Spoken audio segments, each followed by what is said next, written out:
दुनिया का perfect plan भी बेकार है अगर हम उस पर रोज काम नहीं करते।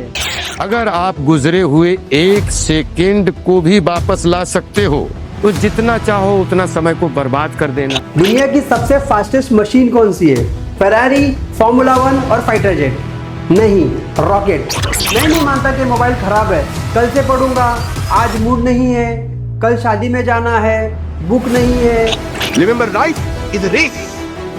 अगर तेज नहीं भागोगे तो कोई तुम्हें कुचल के आगे निकल जाए। जब आप इस समय का उपयोग करने लायक नहीं रहोगे तो ये समय ही आपको निचोड़ देगा। कंपैरिजन करने से आप अपने कॉन्फिडेंस को दफन कर रहे हो। Don't try to be someone else. You'll always find someone better, taller, cooler, handsomer, nicer, more talented. बहुत ही डेंजरस होते हैं। इनफैक्ट ये वायरस की तरह है। एक वायरस कैसे होता है? जो फैलता है। Welcome back to mission 2027। Last video में हमने देखा मिशन रीसेट, जिसमें हमने सीखा कि कैसे हम अपने ब्रेन को रीसेट कर सकते हैं, कैसे हम अपने दुश्मन को ढूंढ सकते हैं वेदर इट इज सब्जेक्ट और फियर, और कैसे हम एक परफेक्ट स्ट्रेटेजी बना के ओवरऑल इंप्रूवमेंट कर सकते हैं। लेकिन सिर्फ स्ट्रेटेजी बनाने से काम नहीं चलता। दुनिया का परफेक्ट प्लान भी बेकार है अगर हम उस पर रोज काम नहीं करते। इसीलिए हम आज से शुरू कर रहे हैं मिशन डिसिप्लिन। और इस वीडियो में हम डिसिप्लिन को मोटिवेशन की तरह नहीं बल्कि साइंस के नजरिए से समझेंगे। आज का यह वीडियो सिर्फ 3 पार्ट्स में डिवाइड किया गया है। Part number 1, the discipline myth. ऐसे कौन से मिथ्स है जो बच्चों को डिसिप्लिन को हैबिट में कन्वर्ट करने से रोकते हैं। Number 2, the hidden enemies of discipline. ऐसे कौन से एनिमीज हैं जो हिडन है, हमें पता नहीं है, फिर भी वो हमारी आदतों को तोड़ मरोड़ कर रख देते हैं। Number 3, the discipline blueprint. एक जबरदस्त दमदार ब्लूप्रिंट जो आपके आने वाले अगले कुछ ही दिनों में आपकी लाइफ को बदल के रख सकता है। तो मैं आपसे एक सिंपल सवाल पूछना चाहता हूं, दुनिया की सबसे फास्टेस्ट मशीन कौन सी है? फेरारी, फॉर्मूला 1 और फाइटर जेट? नहीं, रॉकेट। दुनिया की सबसे फास्टेस्ट मशीन रॉकेट है।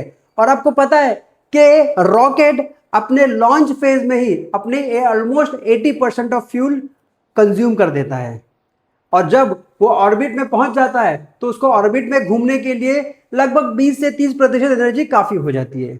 इसका मतलब यह है कि वो अर्थ की ग्रेविटी को ओवरकम करने के लिए 80% ऑफ फ्यूल यूटिलाइज कर देता है। ये कुछ हमारी हैबिट जैसा ही है। हम जब स्टडी करते हैं तो हमारे पहले 15-20 दिन इतने डिफिकल्ट होते हैं कि हमारी मैक्सिमम एनर्जी उसमें कंज्यूम हो जाती है। अलार्म बजेगा, मोबाइल बुलाएगा और बेड कहेगा 5 मिनट और। लेकिन याद रखना, ये पढ़ाई मुश्किल नहीं है, ये हमारी ही आदतों की ग्रेविटी है। एक बार इस ग्रेविटी से बाहर निकल गए तो ऑर्बिट में घूमना, डिसिप्लिन में आना बहुत आसान हो जाएगा।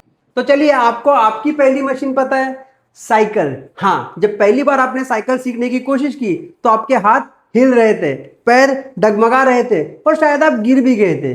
क्योंकि पहली बार जब आप कोई चीज सीखते हो, समझते हो, तो हमेशा वो ऑकवर्ड लगती है, डिफिकल्ट लगती है, फिर बोरिंग लगती है और फिर छोड़ देने का मन करता है। साइंस इसे न्यूरोप्लास्टिसिटी कहता है।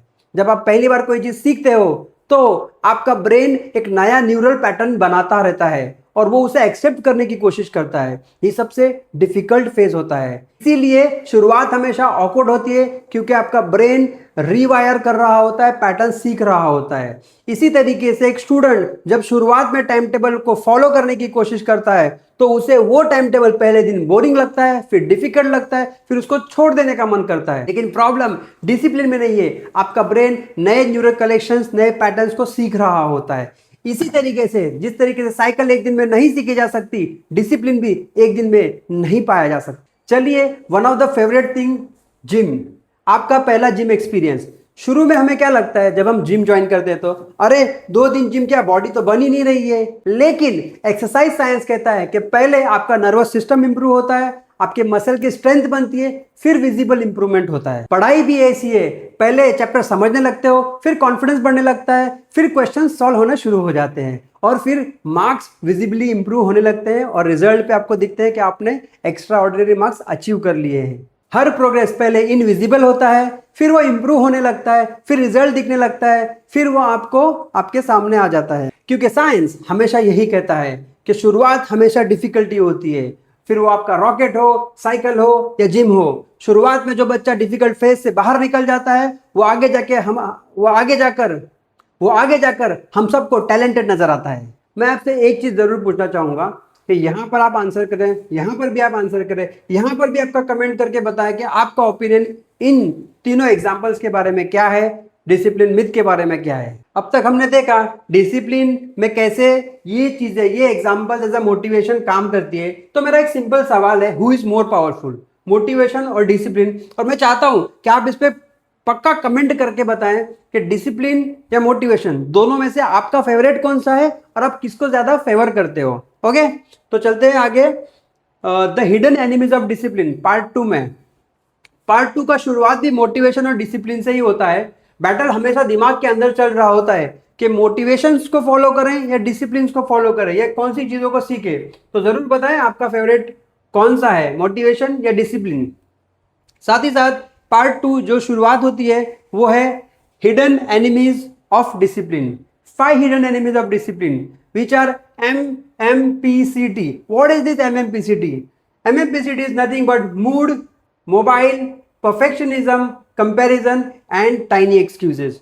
तो इन पांचों चीजों में से आपका प्रॉब्लम कौन सा है ये पहले आइडेंटिफाई करना बहुत जरूरी है, क्योंकि मूड है, मोबाइल है, परफेक्शनिज्म है, कंपैरिजन है, टाइनी एक्सक्यूजेस है, ये पांचों को समझना भी जरूरी नहीं है। मैं नहीं मानता कि मोबाइल खराब है, but in a negative sense where notifications are distracting you, because science कहता है कि एक बच्चा जो स्टडी कर रहा है, डीप फोकस करके स्टडी कर रहा है, अगर एक नोटिफिकेशंस के लिए उसने डिस्ट्रैक्शन हो गया और उसने मोबाइल देख लिया तो वापस वो डीप फोकस अचीव करने के लिए कम से कम 20 से 25 मिनट लगेंगे उसको। आप समझ रहे हो कितना डिफिकल्ट एनिमी हो सकता है मोबाइल आपका। तो सबसे बड़ा एनिमी है मूड। कल से पढ़ूंगा, आज मूड नहीं है, कल शादी में जाना है, बुक नहीं है, आज मेरे दोस्त के यहाँ पर कोई दावत है। देखिए, साइकोलॉजिस्ट कहते हैं कि डिसीजंस जो होते हैं ना वो moods and emotions and feelings के हिसाब से नहीं लिखे दिए जाते। सबसे बड़ा नंबर 1 एनिमी है मूड।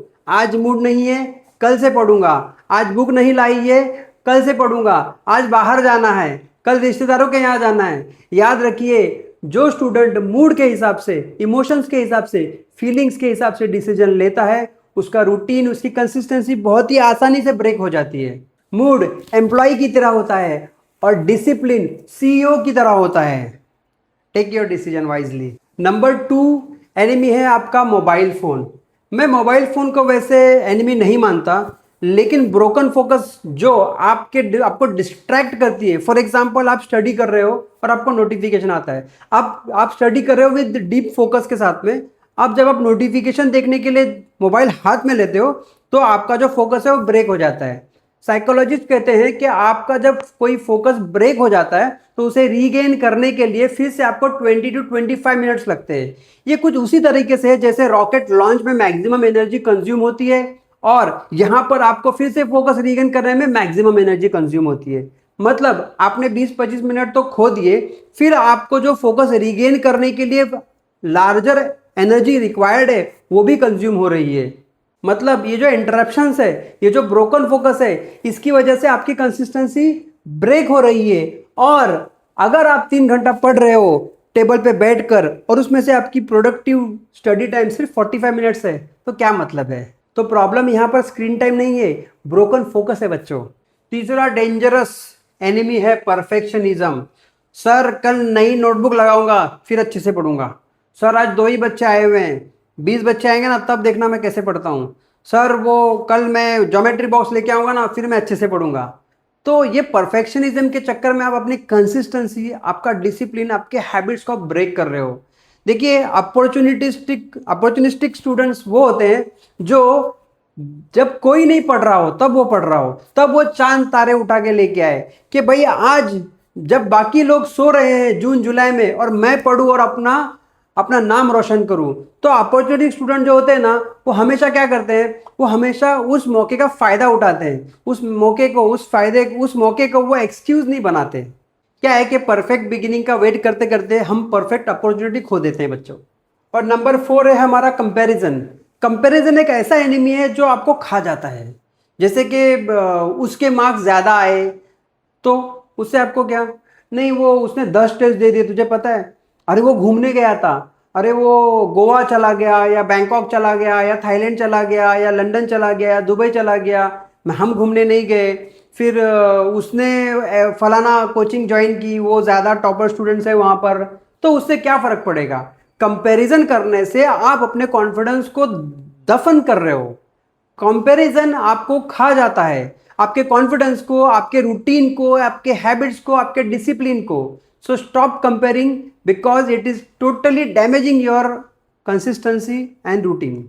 सो कंपैरिजन आपके कॉन्फिडेंस को खा जाता है और कंपटीशन आपको कॉन्फिडेंस देता है। सो कंपेयर नहीं करो, compete करो। Now excuse number 5, tiny excuses. ये 5 नंबर पे इसके लिए है क्योंकि इसके एक्सक्यूजेज भी बहुत होते हैं। जैसे आज बारिश है, वो चप्पल नहीं मिल रही है, वो एक्चुअली भूल गया, आना ही भूल गए, ठीक है सर, वो नोटबुक नहीं मिल रही थी, सर मेरी पेन नहीं चल रही थी। तो ये छोटे छोटे जो एक्सक्यूजेज होते हैं ना, ये बहुत ही डेंजरस होते हैं। इनफैक्ट ये वायरस की तरह है। एक वायरस कैसे होता है, जो फैलता है, तो ये वायरस की तरह है। ये सिर्फ आपको नहीं खराब करेगा, आपके साथ में रहने वाले आपके दोस्तों को भी खराब करेगा। इतना वायरल इन्फेक्टेड वायरस है टाइनी एक्सक्यूजेज। मैं इसे वायरस ही कहता हूँ क्योंकि ये छोटे छोटे एक्सक्यूजेज जिस तरीके से आपको खाते हैं ना, ये एक कंपाउंडिंग इफेक्ट है। अच्छा, आपने एक चीज नोटिस की कि जितने भी एनिमीज है, mood, mobile, perfectionism, comparison, tiny excuses, ये सारे एक्सक्यूजेज, ये सारे एनिमीज, ये हमारे अंदर है, बाहर का कोई दुश्मन नहीं है। जो भी एनिमीज है हमारे अंदर है। तो हमने अभी तक ये देखा कि डिसिप्लिन के मिथ्स क्या है, हमने अभी तक ये देखा कि डिसिप्लिन के एनिमीज क्या है। अब सवाल ये आता है कि इनको हराना कैसे है। तो इनको हराने के लिए हम चलते हैं पार्ट नंबर 3 में, the discipline blueprint, how to, the myths of discipline, the enemies of discipline हमने देखा। हम देखेंगे how to kill the myths and the enemies of discipline, how to create strategy and the blueprint which will transform you in next couple of weeks। अब आप जान चुके हो कि आपके अंदर के एनिमीज कौन है। तो एक सोल्जर, एक कमांडर कभी भी अपने दुश्मन को जानकर चुप नहीं रहता। वो एक सिस्टम बनाता है और एक सिस्टम बना के, एक ब्लूप्रिंट बना के उसको फॉलो करता है ताकि वो दुश्मन पर हमला कर सके और जीत सके। तो आज मैं आपको वही सिस्टम देने वाला हूं जो एक टॉपर को एवरेज स्टूडेंट से अलग करता है। तो चलिए आगे बढ़ते हैं। Part number 3, the discipline blueprint. Discipline blueprint में हमारे पास 4 रूल्स है, 4 इंपॉर्टेंट रूल्स। अगर आप इन चारों रूल्स को फॉलो करोगे तो आप 110% अपनी लाइफ को ट्रांसफॉर्म कर सकते हो। तो रूल नंबर 1 है, don't win the year, win today. देखिए बच्चों, बोर्ड एग्जाम तक लगभग 300 दिन बचे हुए हैं, ठीक है। तो इन 300 दिनों में अगर हम अपने डिसिप्लिन को मेंटेन करते हैं, डेली आप 1 घंटा भी एक्स्ट्रा डालोगे, 1 घंटा, 1 hour every day, then it becomes 300 hours. तो मुझे बताइए, वो बच्चा जो 300 घंटा एक्स्ट्रा पढ़ रहा है, वो बच्चा जो बाकी बच्चों से अलग है, क्या उसका रिजल्ट भी अलग नहीं आएगा? क्या वो ऑर्डिनरी से एक्स्ट्रा ऑर्डिनरी स्टूडेंट नहीं बनेगा? डेफिनेटली बनेगा। इसीलिए मैं कहता हूं डोंट विन द ईयर। जब दिसंबर आएगा तब देखना मैं क्या करूंगा, भाई नहीं, तब मत बताना तुम्हारा सीना कितने इंच का है। अभी से 1-1 इंच काम करते चलो और रोशनी के दिए जलाते चलो। तो विन टुडे, आज जीतोगे तो कल भी जीतोगे, परसों भी जीतोगे। So toppers don't win year, or they don't conquer the entire year. They win Mondays, Tuesdays, Wednesdays, Thursdays, Fridays, Saturdays. So win today। मैंने आपको बताया आपको पूरा साल नहीं जीतना है, आपको हर दिन जीतना है और आपको every day you have to put 1 extra hour. So if you win daily like Mondays, Tuesdays, Wednesdays, Thursdays, Fridays, Saturday, then you are definitely going to win the entire year. And if you put 1 hour every day, then definitely you are going to study extra 300 hours a year compared to other students, जो आपको ordinary से extra ordinary student बनाता है। तो point number 3 है यहाँ पर, never break the chain. कि आप जो भी रूल्स फॉलो कर रहे हो, जैसे कि पहले आपने मिथ्स को पहचाना, फिर आपने एनिमीज को पहचाना कि मेरे 5 एनिमीज कौन से हैं, तो उन सबको आप इंप्लीमेंट करोगे डेली लाइफ में। तो इम्प्लीमेंट करने के बाद में जब आप स्टडी को रूटीन में लाओगे तो आपको इस चेन को ब्रेक नहीं करना है, ठीक है। मतलब missing 1 day is okay, but missing on another day like second day is like breaking your routine. वो ब्रोकन फोकस जो मोबाइल के एग्जांपल मैंने दिया था वो उस तरीके से हो जाएगा. So broken focus is again a problem which is breaking your consistency. Then never break the chain. That is why, है ना, if you break the chain then it becomes your habit. फिर वो निगेटिविटी में चला जाएगा. Then again you need more 80% of energy like rocket launch. फिर से वही ज्यादा एनर्जी लगेगी रीगेन करने के लिए. फिर आपका ब्रोकन फोकस आपको पीछे खींचेगा. सो बेटर है कि आप चेन ब्रेक मत करो. Missing a day is okay but missing 2 days is not all okay. Now tell me which one rule is your favourite. Like, do you want to win today every day? Do you want to put an extra hour every day? Are you ready for it? And are you ready not to break the chain? Consistency is the key to success. क्योंकि जैसे छोटे छोटे tiny tiny excuses compounding होते हैं वैसे ही आपके जो positive habits है, winning every day, getting extra our, maintaining the chain is also compounding. तो जैसे फेलियर कंपाउंडिंग होता है वैसे सक्सेस भी कंपाउंडिंग होता है. याद रखना बच्चों. और मैथमेटिक्स भी यही कहती है कि कंपाउंडिंग इफेक्ट के हिसाब से अगर आप हर दिन 1% बेटर होते हो तो 1 साल के बाद आपका जो सक्सेस रेशो होगा वो ड्रामेटिक होगा. लेकिन अगर आप उसी मैथमेटिक्स के हिसाब से उसको निग्लेक्ट करते हो, इग्नोर करते हो, कंसिस्टेंसी ब्रेक करते हो तो उसका फेलियर का डैमेज भी बहुत ही ड्रामेटिक होगा. देखिए बच्चों, मार्च 2027 आएगा तो आपका रिजल्ट भी आएगा.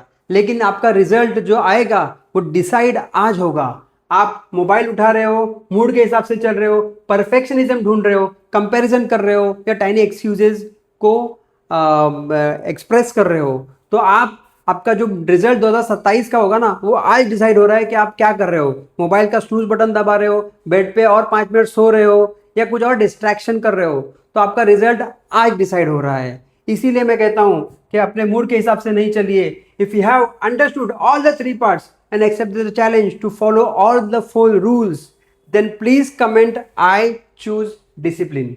क्योंकि जब आप किसी चीज को एक्सेप्ट करते हो और उसे कहीं लिख देते हो या टाइप कर देते हो तो आपके ब्रेन में एक रजिस्ट्रेशन हो जाता है, एक एक्सेप्टेंस हो जाता है कि हाँ मैं ये चीज फॉलो करूंगा. सिर्फ देखने से काम नहीं चलेगा, आपको इसे रजिस्टर करना होगा ब्रेन में और एक्सेप्ट करना होगा 100% कि हाँ मुझे ये चीज दिल से करनी है, तब जाके आप ये कर सकते हो. याद रखना, बोर्ड एग्जाम सिर्फ 3 घंटे की होती है लेकिन उसके पीछे पूरे साल के छोटे छोटे डिसीजंस होते हैं. अगर आज भी आपने ये डिसीजन नहीं लिया तो शायद आपका जो रिजल्ट होगा वो ड्रामेटिक नहीं ट्रेजिक भी हो सकता है. याद रखना. तो बच्चों, अगर तुम सच में मिशन 2027 का हिस्सा बनना चाहते हो तो प्लीज कमेंट करो आई चूज डिसिप्लिन और इस वीडियो को सेव करो, अपने फ्रेंड्स के साथ शेयर करो, क्योंकि शेयर करने से आपका कॉन्फिडेंस बढ़ेगा कि हाँ मैंने कोई अच्छी चीज देखी और मैंने अपने दोस्त को भी समझाई, तो शायद वो आपके ग्रुप स्टडी पार्टनर बन सकता है.